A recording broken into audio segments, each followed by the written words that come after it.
कोणती field choice करू. तर मला असं सांगण्यात आलं की MPSC म्हणजे हे काही आपली गोष्ट नाहीये आणि त्यासाठी खूप काही असं गॉड गिफ्टेड लोक लागतात.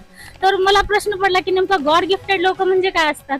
तर मी त्याच दिवशी ठरवलं, जेव्हा मला हे शब्द बोलण्यात आले त्याच दिवशी मी ठरवलं की येस, की मला नक्की बघायचं गॉड गिफ्टेड काय असतं. तर मला असं पर्सनली वाटतं की गॉड गिफ्टेड तर प्रत्येकच माणूस आहे. त्यामुळं देवाने आपल्याला माणूस हा जन्माला घातलं म्हणजे गॉड गिफ्टेड आहोतच आपण ऑलरेडी. त्यामुळे मला असं काही वाटत नाही की गॉड गिफ्टेड म्हणजे एक वेगळी काहीतरी डेफिनेशन असेल आणि MPSC म्हणजे खूप काहीतरी वेगळं आहे, असं मला अजिबातच वाटत नाही. आणि जेव्हा मी फर्स्ट सुरुवात केली होती अभ्यासाला, निश्चितच सगळा सिलेबस, माझं बॅकग्राऊंड हे BSCचं राहिलेलं आहे.